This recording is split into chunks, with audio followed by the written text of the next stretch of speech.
Plenty of opportunities for beginners. The travel industry provides plenty of opportunities for the people who are working in it. यात्रा उद्योग उन लोगों के लिए बहुत सारे अवसर प्रदान करता है जो इसमें काम कर रहे हैं. This industry is growing year by year, so there is no need to worry about people working in this industry being fired.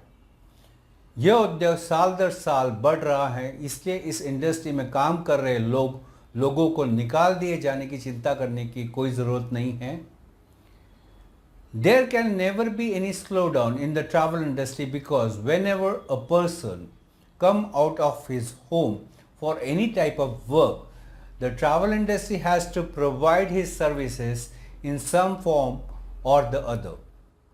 Travel industry में कभी भी मंदी नहीं आ सकती है क्योंकि जब भी कोई व्यक्ति अपने घर से किसी भी प्रकार के काम के लिए बाहर आता है तो यात्रा उद्योग को किसी न किसी रूप में अपनी सेवाएं प्रदान करनी पड़ती है.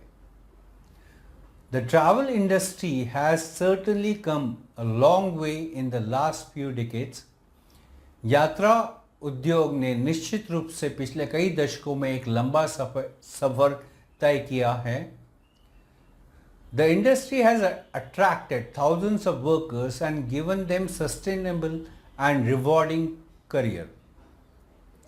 उद्योग ने हजारों श्रमिकों को आकर्षित किया है और उन्हें स्थायी रूप से परिष्कृत करियर दिया है.